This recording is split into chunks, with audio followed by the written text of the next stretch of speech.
Hello, welcome everyone. I'm your host, Abrar and Mubarak, Director of Consulting and KSA Country Manager for Talogy Middle East. I'm very happy to be here with you guys.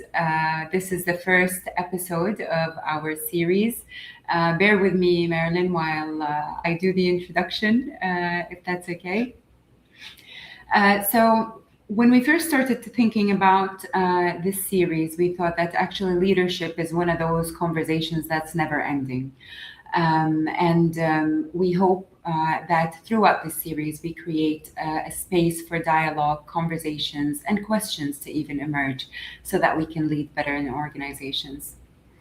But for today's episode, we've got Marilyn Zakhour. I'm very happy to be joined by you, Marilyn.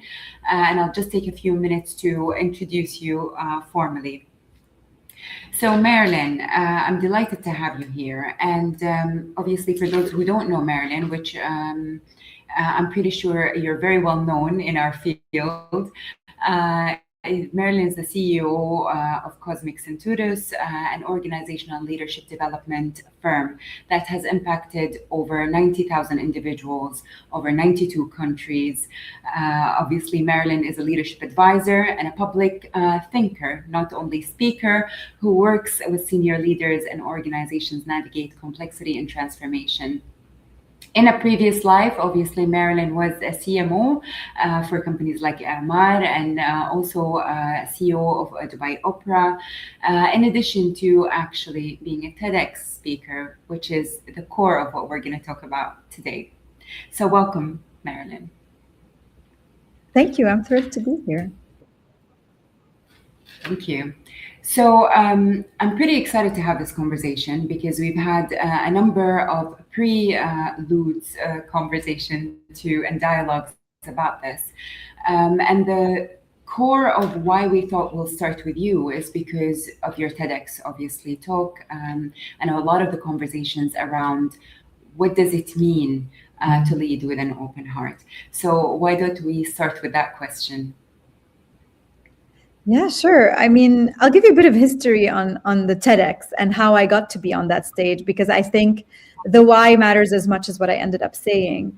As you know, Abrar, and maybe our audience doesn't, but as a company, every year we host a conference called the Cosmic Conference. And every year, kind of around this time, actually, because usually the conference happens at the end of the year. So around this time, we sit together to try and, find an intuition around what the topic should be. And a couple of years ago, I was certain that we would be talking about leading from the Arab world, because I thought it's time to start shedding light on our practices here and not just on what we can learn from the rest of the world. And my team and I did what we always do, because we're, nerds. And we went away and we looked at the academic research and we tried to see what was out there, because, we prefer it when we say things from a place of substance. And actually, what we found was slim pickings. There really wasn't a lot out there. A few papers out of Jordan. Actually, we found an article that stated that across like 70 years of top management journals, there were less than 200 peer-reviewed articles about leadership in the Arab world. So for context, that's less than 2 per journal over those years. And less than 62 were authored by people who were from outside the region. So it wasn't even us telling our own story. And on the other side of that, I also would invite speakers, leaders from this region to come and tell their story. And there are some, as you and I both know, like some of the best world-class leaders here. And more often than not, men and women alike, the answer would be, no, I don't think my story matters. I don't think I have something to teach everyone else. I don't know how to speak about myself. And I think those two things combined kind of put a little fire for us as an organization to say, we have to build a platform. We have to raise people's voices. And we have to tell the story of leaders here. Because, we all grew up knowing the stories of leaders in the West, and we've learned a lot from them. And you and I and everybody around us can tell you all about whatever Bill Gates and Elon Musk and Jeff Bezos, but we couldn't tell you much about the leaders here. And so that's what led me to the TEDx stage. And I think the history matters as much as what I ended up speaking about, And then when I wanted to kind of say, all right, what would I say about leadership here if I had to make a point, a TEDx point, because TEDx forces you to really kind of simplify things and distill them. And I started asking this question to everyone. Last year we were lucky to host a session at MGF with 80 young Saudi leaders. We asked them that question: what can Arab leaders here teach the rest of the world? We brought it up in our conference. Everyone we spoke to, we ran a global survey. And what was so beautiful and is that the answers weren't just about, we have great vision here, we have great ambition, we're very resilient people. But what was beautiful is that most of the answers actually pointed towards things like hospitality, generosity, community, compassion, which, in the TED I summarize as leading with an open heart. And I think that that's a quality that the world is missing today.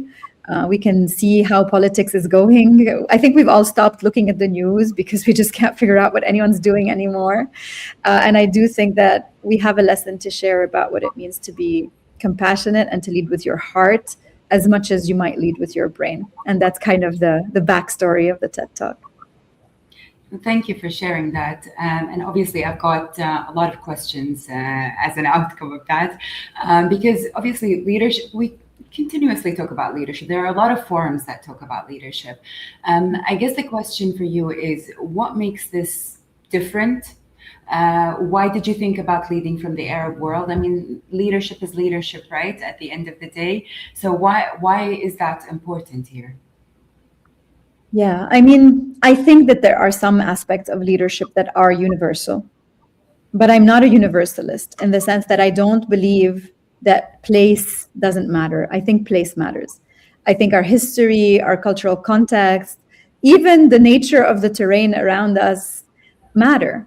And I don't think that we need to lead in the same way everywhere. I wouldn't lead the same way here as I would, and I have led in France, in North America, in the UK. I wouldn't lead the same way because even though, of course, all humans share some universal ways of understanding the world and appreciating leaders, we are not the same. And I think that when we try to oversimplify the complexity of the human diversity and the human experience, we fail. And in the same way that, I've studied at INSEAD, I'm a very proud student of that school. I'm a really good student, like I'm a nerd. I know all the case studies, I know all the frameworks. I learned so much being there. So I'm not saying one form of leadership is better than the other. I'm saying we all have something to learn from one another. And I think that's why I feel very strongly about telling the story of leaders here, because actually it's a story, as I just mentioned, it's not documented. We don't have videos of all of our leaders telling their stories. They don't get interviewed every 5 minutes. We don't have frameworks built around it. We don't have academic research. So at every level, I think our job here today is to keep a record of all these things. I have a 4-year-old, and I always think, I really hope she grows up with role models that look and sound like her. As much as I want her to learn from global role models, I also want her to have people here that she can look up to. Yeah, absolutely. And that role model conversation, I think we've had it a number of times, and we've gone through it a number of times. And the one thing that keeps persisting throughout is that ancient wisdom from the past that we are carrying through generations and generations that is not documented. What to you, at least, what do you think we have forgotten that we need to remember in leadership? Yeah, that's a great question. In my TED Talk, I use the Arab Empire as a proof point that open-hearted leadership creates prosperity. So I tell a few stories from the history of the Arab Empire. And I broke down open-hearted leadership into 4 qualities: karam, which is generosity or hospitality; tawqir, which is reverence towards the others, so caring for others and making them feel important; shura, of course, which is consultation; and then amana, which is knowing that leadership is not a birthright or something that you have, but something that is given to you by others, and that you must treat it with that respect. And to illustrate that, I use the Arab Empire as an example to show how the leaders of the Arab Empire behaved in this way, and that led to prosperity. until they stopped behaving this way. And that's when we see empires decline. And I remember someone came up to me and said, who's like from the Arab world, from the Levant in particular. And she said, I feel so ashamed. I didn't know anything about my own history. I know a lot about the French Revolution, and I know a bunch about, the American Civil War and so on and so forth, and the independence and all of that stuff. But I didn't know anything about myself. And so I think that we're at this breaking point in some way. Like some of us, Saudi in particular is a beautiful example of that, live in multi-generational homes where we're still around our grandparents and they might still be capable of sharing those stories with us. But actually we're nearing a breaking point where they are the ones carrying all of these stories. And if we don't then start documenting them, start teaching them, and start making them part of our language, we really risk losing that bridge. And I think there's a lot of wisdom that comes. The older I get, the less I think we need to reinvent things, and the more I think we need to look at history, because 90% of the things we experience have been experienced by someone before us. And there is already wisdom in the past that we can extract and rely on. And I'm really a firm believer that now is the time to put all of this to paper in order to maintain that culture and to keep the bridge going. Yeah, and thank you for sharing also the four qualities that you think Arab leaders actually have it embedded in them, so to speak. In our research in Talogy as well, when we have conducted leadership research across different executives, we've discovered that actually leadership starts with the self. So from the emotional intelligence piece, and then that links to psychological safety, and then that links to performance. So they don't sit in separation of each other. Now, when I hear you say counsel, obviously, and with psychological safety being a very prominent topic these days, how do you advocate actually for the executives that you work with that we have a psychological safe environment where shura is still there and consultation is still there, and yet we find a lot of organizations struggling with people to actually speak up and say their piece. So what would you advise leaders? What do you normally do with leaders when it comes to this topic? Yeah, I mean, I think the first thing is the importance of realizing that while as a leader it is your job to make decisions, it doesn't mean you have to make them alone. Those are two different things. But at the same time, consultation doesn't mean outsourcing your decisions to someone else. I still think it's important to understand you get paid to make decisions that others feel uncertain about. That's your job, by the way. But you don't know everything there is to know.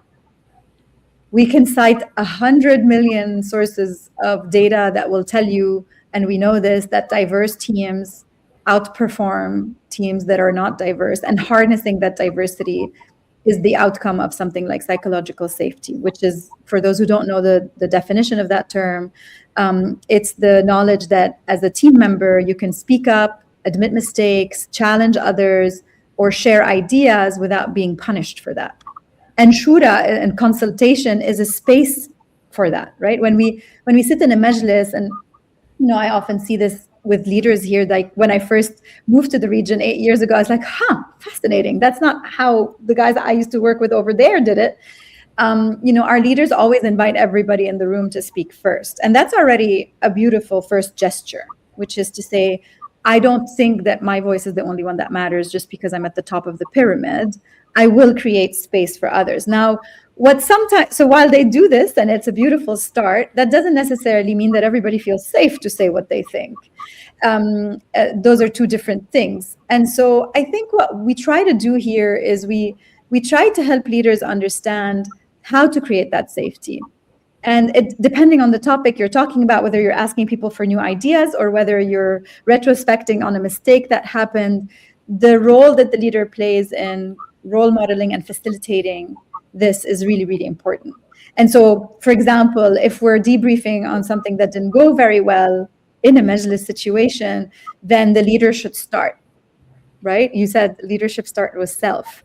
And so the leader should speak up first and, be candid about it and take ownership, or, explain how this is a process problem, not a person problem, or so on and so forth. You can do simple things, like rather than just say, okay, everybody, I want to hear from you, and wait for the more courageous voices to come in. You can say, today we're going to do it by, whatever, the month you were born. And suddenly you just switch the order in which people might speak. Another way to make it safe is to tell people you're going to ask them this question before you're in the room. Because for some of us, like introverts, we're not good at just blurting something out in front of everybody. We need to think about it.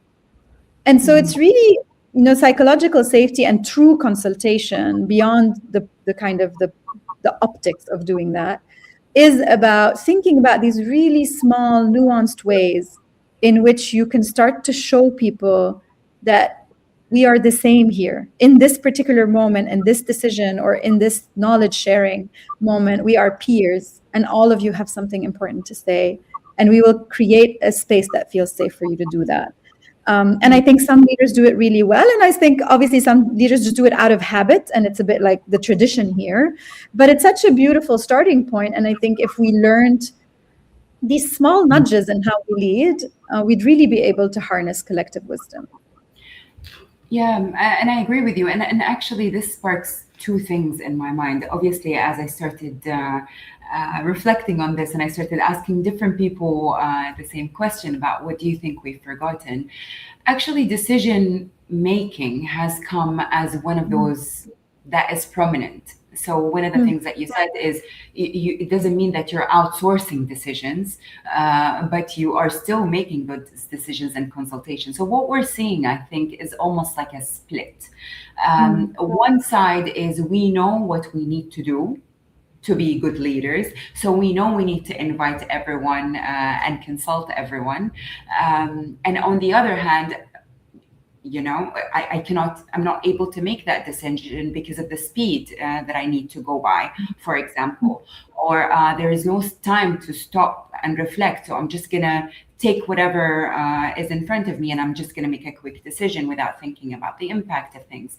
So I guess the question here is, how do you see that leaders can hold polarities? So how do they hold authority and consultation, or consultation and psychological safety? How do they hold the need for stability, but also transformation at the same time? Obviously, we need to be adaptable. We need to be resilient. There's AI coming in the picture. We don't want to be left behind. So what would you say that, how can people hold polarities? What would you say to support that with leaders? Yeah, absolutely. I mean, polarities has been a topic that I and the team have spent a lot of time on. Actually, a couple of years ago, and maybe someone from the team can post a link to that, we had a whole conference dedicated to the topic of leadership polarities. And in simple terms, like, again, to explain it to anyone who might be listening to us today, you've given us some illustrations. The idea is that the more senior we become and the larger our scope is as leaders, the more we're faced with having to do things that feel contradictory to each other. Like, how can I consult and remain the decision maker, just like how you said? How can I manage the present and be focused on the business as usual and make sure the company is running well, but also plan for the future, and a future that is increasingly uncertain? Another one that we often see is like, how can I, engage my people and care for them and be a good human leader, but at the same time extract performance? And when we're younger, we all kind of tend to sit on one edge of a polarity. We're all comfortable somewhere. I always say that I started off my career, for example, being a very task-oriented person. I cared about the output, the quality, the excellence. I mean, I like humans. I don't have anything against them, but I wasn't necessarily as good at managing the complex human side of work. And it took me a really long time to get better at it. And I had to work very intensely towards it. But I think it starts with this realization that when you're at this level, it is no longer about choosing between the two sides. That's a kind of a false understanding of polarities. I love the way that Barry Johnson, so one of the thinkers who developed tools to think about polarities, he says, a polarity is like breathing. Breathing in is great and breathing out is great. But if you do any of them for too long, you die. And so it's a great way to think about it, which is when you're faced with the polarity as a leader, it is not about choosing a side. It's actually about understanding what this moment, what this situation, what this decision calls for, and developing your range and your ability to say, this is a moment where, okay, I don't have time, I'm under pressure, I need to make a decision. It's okay to go back to control. But then, even in that moment, how do you use this moment where you had to make a decision on the fly, without having the time necessarily for consultation, to still teach others your process for how you made this decision? Maybe you can't do it in the moment, but you can always take 30 minutes the next day or the next week and say, I know I didn't involve you in this. Here is why. I want to share how I made this decision. Here's the context for it. And hopefully that teaches you, the people around me, a better way of making decisions in the future. And that's a form of empowerment. So I think it's really, we call it developing your range or dancing along the spectrum. I think all good leaders need to figure out how to develop their range across all of these polarities. And of course, it's hard and it's tiring, and we're not, the best versions of ourselves every day. And sometimes we'll default to our comfort zone. But that's the job of a leader, is to be a work in progress for eternity, really, and to try to become more and more intentional about these things. So to me, it's name your polarity, understand that you're in a polarity, understand that you need to figure out where to sit on the spectrum, and don't use any of them for too long, because like breathing in and breathing out, it won't end well. No, thank you for that. And I'm going to reference also a conversation that we had earlier on about what does it mean to hold the polarities together, to recognize, to name them, to say, actually, those are the two things I'm dealing with. Those are the two things I'm struggling with. And at the end of the day, as you said, it's about leaning. Which one am I leaning towards right now? What does the situation necessitate to do or call for at that point of time, which is really important. And also, as you're speaking, I'm also reflecting on some of the things that we are seeing, some of the research that we're seeing, because this brings up obviously the topic around leadership effectiveness, because all of what you're talking about is also about how you're seen. So on the one level, it's about you managing yourself, but it's also how you're seen by others so that you can take the people with you. And I think this is going to become a more prominent topic to talk about in the future. How do we become more human? As someone has said recently in a conference, as much as technology is advancing, right, there is a call for us to also be more human and advance as humans. So one of the things that we have found throughout the research is that actually leadership effectiveness is seen by people by how the leader makes them feel. So taking 30 minutes actually to explain things, to let them know why you have done that, is a form of respect, and it's about how you make them feel, and therefore they're going to follow. But obviously, this might sound very soft or theoretical for people. So how do we bring that to life? So when we think about the organization, now we're all individuals in organizations. I think we have moved from an individualistic model to a collective model. It's about succession planning. It's about preparing for the future, the first line, the second line. So we get to the point of the omni-channel organizations that you talk about in Cosmic Centaurus. So can you tell us a little bit more about omni-channel organizations and how do we bring all of that to life? Yeah, absolutely. I mean, your question prompted 3 different ideas in my mind. So I'm actually going to go back and share them. You spoke about leadership effectiveness and the fact that, part of it is managing these polarities. Actually, one of my favorite models that I use is called the universal model of leadership. There's an assessment based off of it, but actually so the people, kind of building and developing this model have been doing this for over 20 years. And one of the polarities that sits in that model is actually the relationship task orientation. And the other polarity is the individual system, which is the next question we're going to talk about. And so first things first, what I love about the model is that the researchers behind it didn't just demonstrate that the assessment works in and of itself, but they also demonstrated that companies that employ leaders that have great balance between relationship and task means their leaders are more effective and those companies are more financially sustainable, right? Mm-hmm. So I want to say that this isn't just cute leadership talk, because I think it's always important to link this back to P&L. I think there's nothing wrong. Organizations should want to be profitable. That's why they exist, right? And so knowing that developing leaders in that way can make you a more sustainable organization is really important. So that's the first polarity, the relationship task one. Now talking about the individual versus the collective. So one of the things that I've always said as a firm is that we think holistically, we think in systems. Because I was a manager before I became an advisor or consultant, and I had to run my own organizations.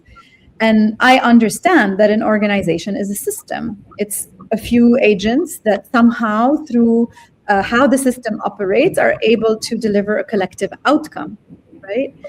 That's why companies exist, because if they didn't, then we couldn't get all these people to work together to do something important together. And what I also, just a small anecdote that I really love, is that the word company, which means a firm, also points to the people we keep company with. So a company is always about who is inside of it and how they work together. And so we've always advocated for leaders to know that their role is not just to manage the strategy of the firm and its clients. It is also to build the system of the company that can deliver on that vision. We see this a lot today. Saudi is a great example because it's in the middle of this shift between strategy to execution. And what enables that shift, because any smart person can come up with a good strategy, but the only thing that can deliver on that is building a great system. Mm-hmm. And that means how people interact with each other, their understanding of their common goal, the structure in which they're organized, their understanding of their roles. So we developed a framework when we started off as a company 6 years ago called the Omnichannel Organization, which is a holistic map, if we want to call it that, of everything that goes on in a company, that if all of these things are working together, then the output of the system can be greater. And if they're working against one another, then the output of the system is less. And we look at everything: alignment to strategy, structure, processes, even also the guardrails. So what do we punish and what do we reward here? What do we measure? We look at people and their culture and their capabilities. Because in the end, a single leader cannot really do a lot on their own, right? That's why, again, we build companies. So leaders really need to think of their organizations as a system and to see their role as the ones we call it being the architect, not the agent, right? So the ones nudging the system, fixing it, evolving it so that it can deliver on what it's trying to do. I sometimes use the metaphor of a gardener. A garden or any kind of natural ecosystem constantly needs attention. You prune a little bit here, you water there, you notice a plant is in the wrong place and you move it, and so on and so forth. And without paying attention to the system, we see a lot of dysfunctions in organizations, which you and I'm sure, and everybody here has seen their share of that, right? We say we want agility and innovation, but our policies are outdated and they sound like they came from the 80s. Or, we say that one of our values is, an ownership mindset, but actually nobody has the right to make any decision. So we can easily look at a system that is broken and kind of try to see how these things are actually working against one another. And so what I advocate for and what all of our advisory work is built on is, let's figure out how to make it all work together. And one really interesting finding about the region, since again, we're talking about what leaders here are very good at, is that on this universal model of leadership, there are two dimensions that we here in the Arab world score higher on than anybody else in the world. And the first is community concern. And I think that's or community care. That's what we talked about earlier. That's the open-hearted leadership piece. And believe it or not, the second one is systems thinking. We are actually very good at seeing systems, not necessarily at building them, but good at seeing them, good at understanding. And I always, my comparison is always we grow up in kind of big families with lots of aunts and uncles. And very early on, we figure out stakeholder engagement. We all know that there's one aunt we should call before everybody else, or she's going to get upset. So we see the system. We see sometimes I come from a country where all systems are broken, back home. So we see the broken systems. But what we need to get better is building them.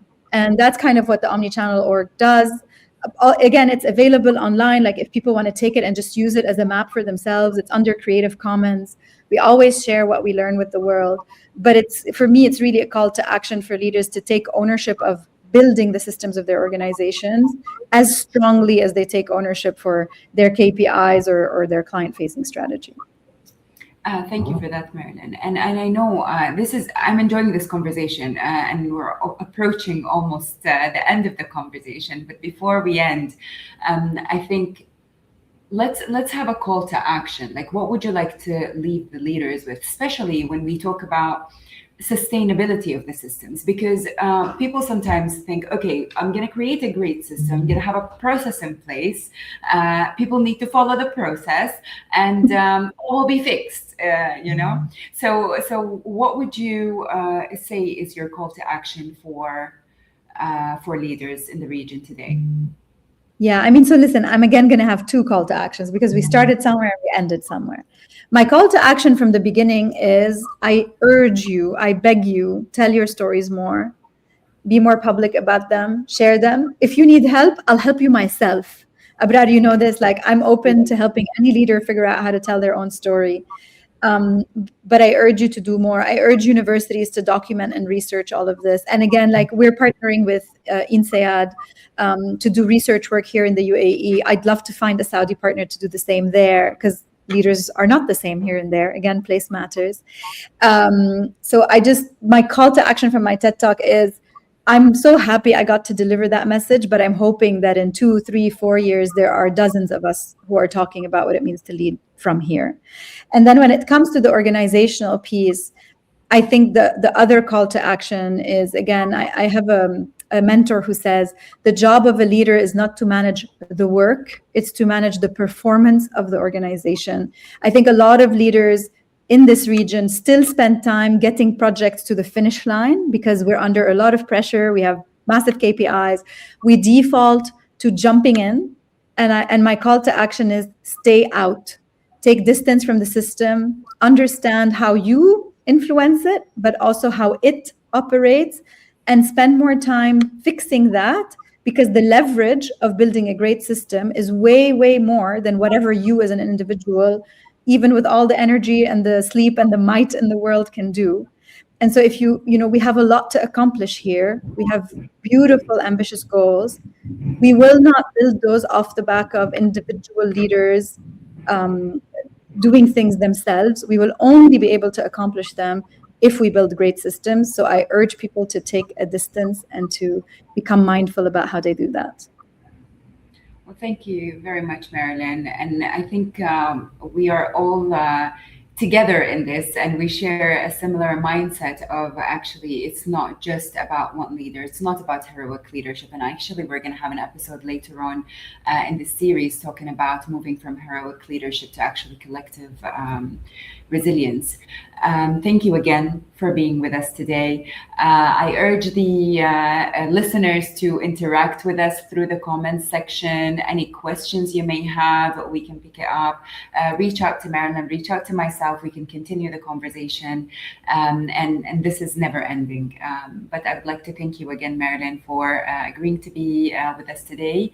And hopefully, inshallah, to another one pretty soon. I look forward to it. Thank you.